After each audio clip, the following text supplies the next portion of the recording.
Many organisations are treating AI as an efficiency play, cutting roles and reducing costs without a clear strategy. The real opportunity is using AI to create entirely new value. The companies that get this wrong risk losing their talent pipelines, their institutional knowledge, and their competitive edge. So, what does getting it right actually look like? Keep listening to find out. Support for this podcast comes from Workable. Workable is known for its award-winning applicant tracking and HR platform, used by more than 30,000 companies worldwide to hire and manage talent more efficiently. They've recently rolled out 2 major product updates. First, they've completely rebuilt their reporting suite from the ground up. Workable now delivers enterprise-ready data and reporting, giving teams the ability to create custom dashboards, tables, charts, and pivot views using any hiring or HR data in the system. It makes it much easier to track hiring performance, workforce trends, and ROI without juggling spreadsheets or external BI tools. They've also introduced something really interesting called Workable Agent, a new AI recruiting teammate built directly into the ATS. I actually had the chance to see this in action at a recent event, and it's pretty impressive. You start by having a conversation about the role, and the agent drafts the job brief, searches through a database of more than 400 million candidate profiles, engages candidates, screens them against your requirements, and delivers a shortlist of qualified, interview-ready candidates. It essentially gives your team full recruiting agency-level capabilities directly inside your ATS. If you're looking to optimize your recruiting and HR processes and improve your ROI along the way, I definitely recommend checking out Workable. You can learn more at workable.com or by visiting their LinkedIn page. There's been more of scientific discovery, more of technical advancement and material progress in your lifetime and mine than in all the ages of history.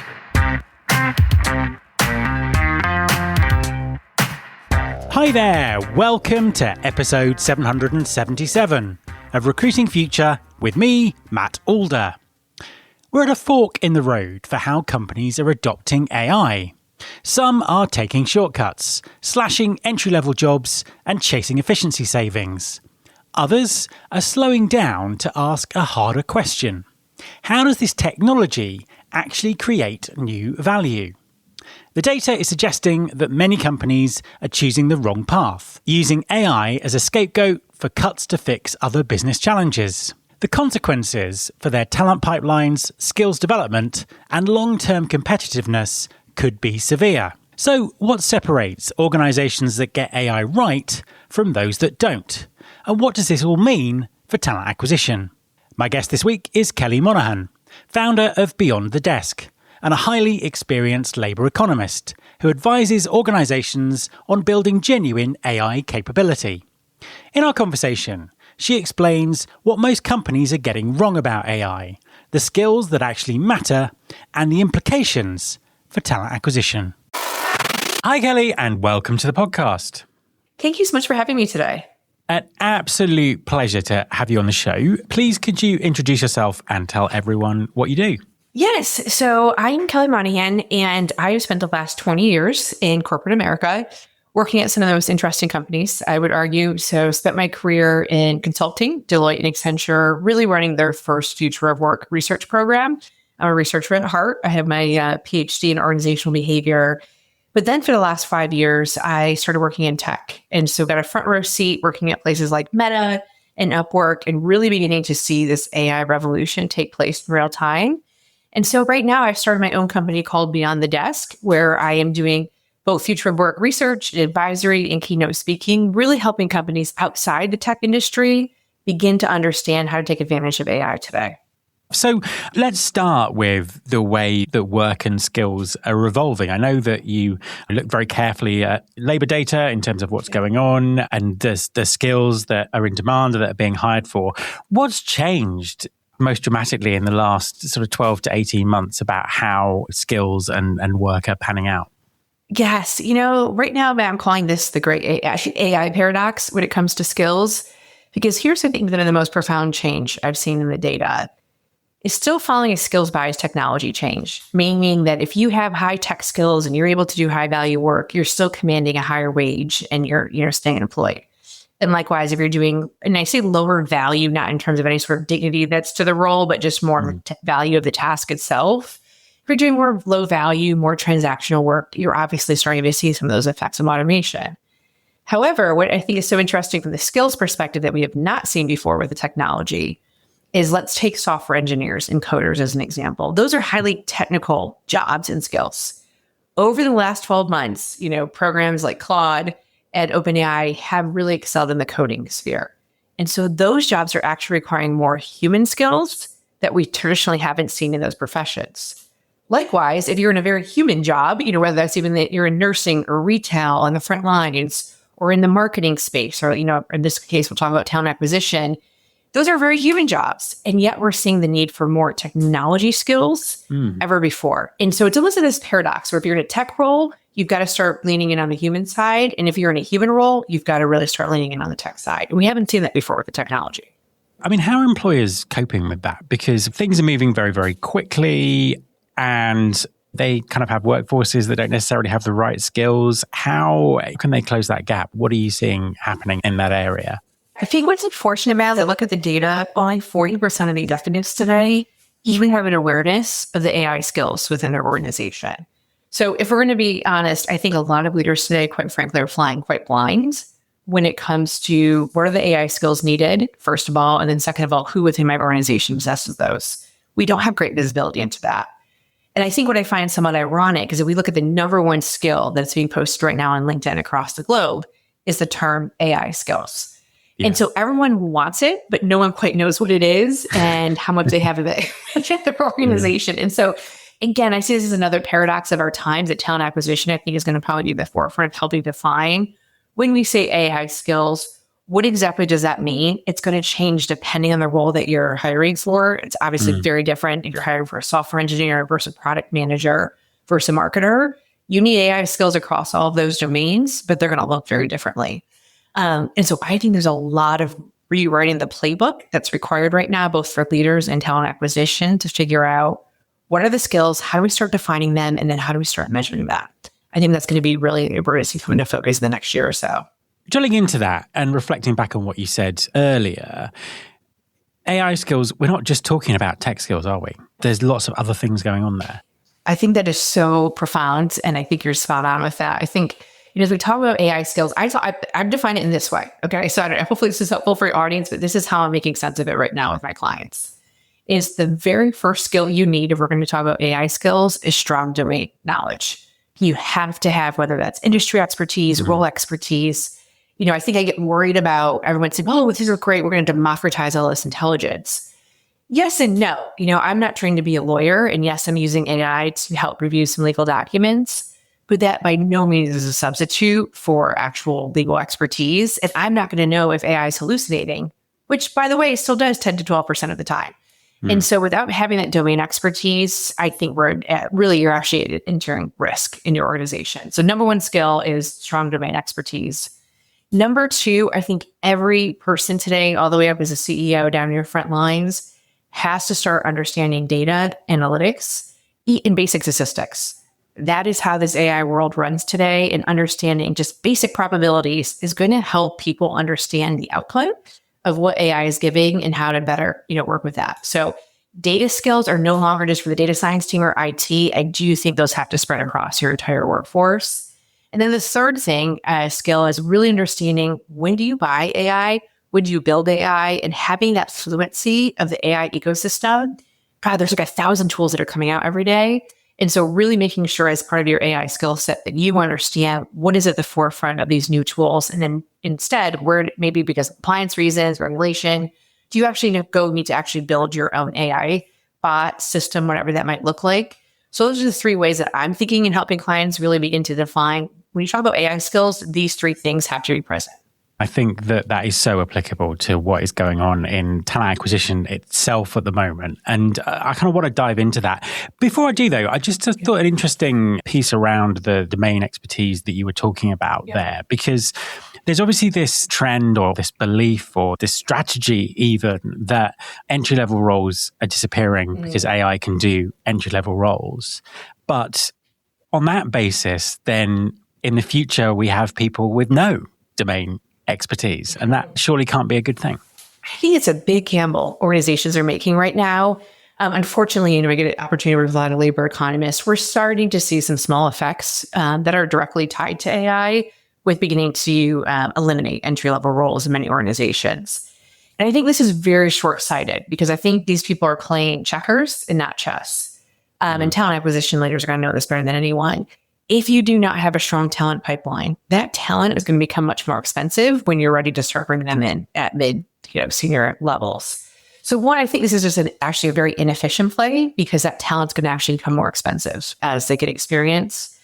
And two, I do worry we're taking a shortcut here and we're a little bit mystified by AI. And it's really at the end of the day for many leaders a black box giving output. And we're starting to incorporate that into really, strong decision-making processes.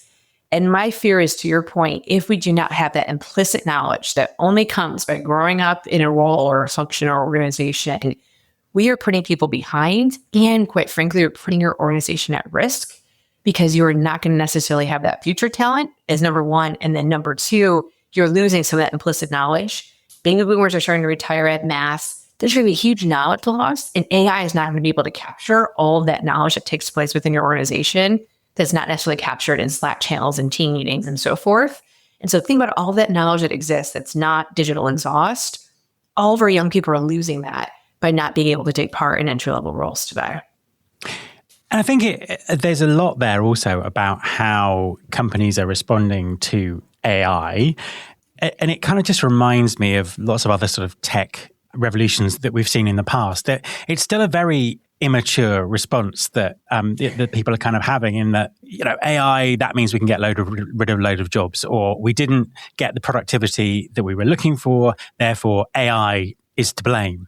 And it's just kind of, it becomes like a thing that encompasses everything rather than, the strategies and all the kind of individual pieces of work and thinking that are needed round it as people understand it better. I think that's right. I think what we're seeing a lot, quite frankly, is that AI is being used as a scapegoat. Coming out of the pandemic, I know no one's talking about COVID anymore, but still coming out of the pandemic, organizations were operating in many ways in low and no growth environments and have been since. Demand has profoundly shifted in many industries. And so instead of doing the harder, messier work, which is right-sizing our business, redesigning roles, really trying to figure out what is the new innovation, risk you should be taking to capture better customer value, we're trying to take the shortcut with AI and starting to plug it and play it in ways that I actually do not think are going to help organizational value in the long term. And to your point, these shortcuts, I think, actually have tremendous cost in the long run. And I think time's going to tell organizations that are taking their time, slowing down to figure out what is AI actually solving for, what is the friction point, and not just necessarily executing it and handing out all these open AI license to the workforce to go figure out how to save money and cut costs. Let's dive into the talent acquisition part of this, because obviously recruiting, it's being disrupted. TA teams are perhaps fearful about their future. We're looking at automation, all kinds of things are going on there. I mean, how should TA professionals individually and as a profession as a whole be responding to AI and the threats and opportunities that it brings? I have two pieces of advice right now for talent acquisition, because I do think as you look at all of the jobs right now, I think of coding, marketing, and talent acquisition as probably being the most disrupted, or at least early disruptors of this technology. And so the very first thing that I encourage talent acquisition experts and leaders to do is figure out every job is a collection of tasks. And we know AI is going to come in and automate a lot of those low value, low transaction cost tasks. So that includes a lot of writing anything that can be done, what I call one-shot prompts with AI, where if you can give it one instruction, as in let's take talent acquisition example, I need to find 1,000 candidates that pass this various criteria that are located in here. AI is probably able to go conduct that search much faster through APIs and being able to look into LinkedIn profiles and someone manually going through and having to do that as a human. And so that to me is a perfect task that takes a lot of time, but maybe provides low value in many ways. So that is going to be those low value tasks that you want to start using AI for. However, on the flip side are those high value, high human touch points. And I think, as a recruiter, as a talent acquisition professional, you are the very first entry point and face of the brand and the very first point of culture that this recruiter is actually amplifying to candidates. And so the question is, how do you ensure that you protect that? And how do you make sure that you have those high touch points, that you have more free time to actually do those human tasks, which is to explain the culture, which is to be a better culture carrier for the organization, which takes time and capacity from a human perspective. And so I just encourage talent acquisition professionals to really list those tasks that they're doing and figuring out what are those ones that have human to human touch points, and lean in and start shifting a lot more of your work towards that direction. And then the second thing I encourage talent acquisition professionals to think about is, what do you continue to put a fence around that no matter how good AI gets, you will choose not to use it because there's either too much risk or this is a human task. And I think, we've seen the lawsuits, right, with Eightfold and some of the other things that have come out. When we start having AI as a decision maker, when it comes to talent acquisition, I do not think that that's necessarily a great idea. Humans are certainly biased, but AI is certainly biased and hallucinating as well. Yeah, absolutely. And I suppose going back to what you were saying about the AI skills, as it were, and the third one you mentioned there of understanding the kind of infrastructure of AI and knowing when to build stuff and buy stuff and all that sort of thing. What advice would you give to TA leaders around that in terms of making sure that they are utilizing the technology in the best possible, most strategic way? Yeah, I think the one low-hanging fruit opportunity I see in nearly every organization is there's so much data within the existing organization of culture markers, of high performance, of really what good looks like working at this organization. And I think there's a lot of opportunity on the talent acquisition side to really begin to use AI to mine that data and really begin to, whether that's creating better assessments or better candidate profiles, and really being at the forefront of better understanding this is what a match in our organization looks like. We have all the intelligence. It's just often sitting in various databases and often not clean, and requires a lot of data analysis. And I grew up in the HR side, so I know how hard it is to get those data science resources dedicated to the talent acquisition function, and not towards product development. But I think forming that partnership with your data science team and really leaning in on what do we already know from a data perspective and how can I bring that to my recruiting personas and profiles as I go out. I think that's great, because the number one thing that obviously leaders are looking for is how sticky talent is. How long does that talent stay? And oftentimes we see that number decreasing. And I think probably because we're having poor matches in many ways that are not necessary in the age of AI. So I think that's the first thing. I think the second thing is we have to be so careful with personal identifying information and really knowing the limitations of what you upload into these AI systems. Oftentimes, whether you're using a lot of these tools, your data is going into the cloud, is you've got personal identifying information in there. I see a lot of risk happening right now. And so that's why I think I'm telling teams to slow down a bit and figure out, is that insight actually worth the risk of what you're putting in? And again, how do you have that level of education and partnership with your compliance teams and legal teams to be able to use these tools at speed, but also slow down enough to have the right human judgment, so you're not putting the company or a candidate's profile or even existing employees' profile at risk? So I think those are the two things that I encourage people to think through, as they think about incorporating more of AI in the talent acquisition process. And you've touched on this already, but I just wanted to sort of dig into it a little bit deeper. On a kind of an individual basis, what would your advice be to TA professionals, but really any professional, in terms of what they should be doing to sort of future-proof their career in what are very disruptive, but potentially very scary times? So there's two things that I pretty do myself too. So practice what you preach, because let me add to the list of professions that are being disrupted early on. Research is definitely one of it as well. So my job has definitely turned upside down in the last 18 months. So two things that I'm doing that I encourage others to think about. Number one, it's more than just signing on to a ChatGPT or Copilot It's really taking the next step and digging deeper. And so Coursera, LinkedIn Learning, finding mentors online, really figuring out and experimenting with these tools. There are so much capabilities now that agent mode has been unlocked in a lot of these tools of actually moving beyond just using large language models as a point of insight or output, but actually starting to move it so it's executing on your behalf. And so I think that's the shift that we really need to start making right now. And I don't say everyone, but many people can go and use a ChatGPT and create a marketing brochure at this point. But very few are then able to actually execute it so that it's personalizing and sending emails out on their behalf and really freeing up that time. So I think there's a huge learning curve to make that pivot. But those that are making the pivot, I think, are going to continue to future-proof their careers. And then I think the second thing is, which is a harder part, and I'm saying this to myself as much as I'm saying it to your audience, is we have to really rethink what the job looks like. I loved my job 3 years ago. Yeah. What I was doing, I loved the tasks. I loved being able to do qualitative research and quantitative research and have these insights. And now I'm realizing that world no longer exists. I mean, in my world, we're now serving AI agents, which is really hard for me to understand. How well, they actually mimic human behavior and so forth. But the reality is I have to come to grips that the world that I want is no longer there for my profession. And so instead, it is up to me to start to create that opportunity of what I now want my job to look like with these new realities. And I think for talent acquisition is the same thing. The way that we were recruiting talent two years ago, 18 months ago, no longer exists, and we're never going back. And so now in this new reality, what is the opportunity before you and how does your job shift? And the more we have agency and control in that conversation, I think the better we're going to be able to future-proof our careers. And as a final question that sort of leads directly on from that, what do you think the future looks like? Where is all this going? What might we be, if we're having this conversation again in a couple of years' time, what would we be talking about? Matt, can I get to future?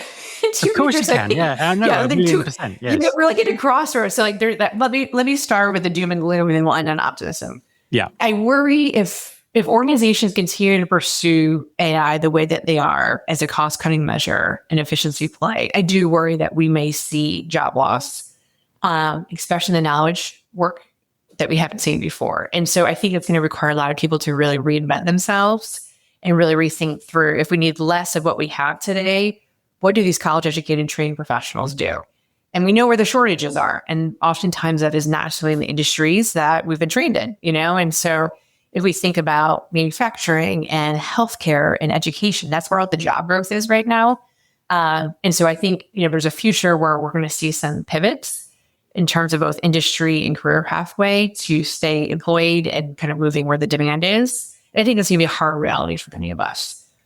The brighter, optimistic side, I think where there's a future, we're talking a couple of years from now, and organizations have really begin to extract value, not efficiency, out of this technology. And with value comes greater job creation and new ways of doing things and new ways of delivering value. And with that, I think the pivots that become within one's industry, within one's organization, and actually both command higher wages as they're able to do higher value work. So I think the reality is there's probably going to be a middle reality that represents both of those two. I just encourage people who are employed today to really be pushing their organization to think through what future is that organization creating. Because those are the two pathways that I think are present before us today, and they are being made every day in the choices that we have. Mm-hmm. And so making sure you're aligning yourself with an organization that is extracting value and not just efficiency right now. 100%. Kelly, thank you very much for talking to me. Thank you so much for having me. It was a wonderful conversation. My thanks to Kelly. You can follow this podcast on Apple Podcasts, on Spotify, or wherever you listen to your podcasts. You can search all the past episodes at recruitingfuture.com. On that site, you can also subscribe to our weekly newsletter, Recruiting Future Feast, and get the inside track on everything that's coming up on the show. Thanks very much for listening. I'll be back next time, and I hope you'll join me.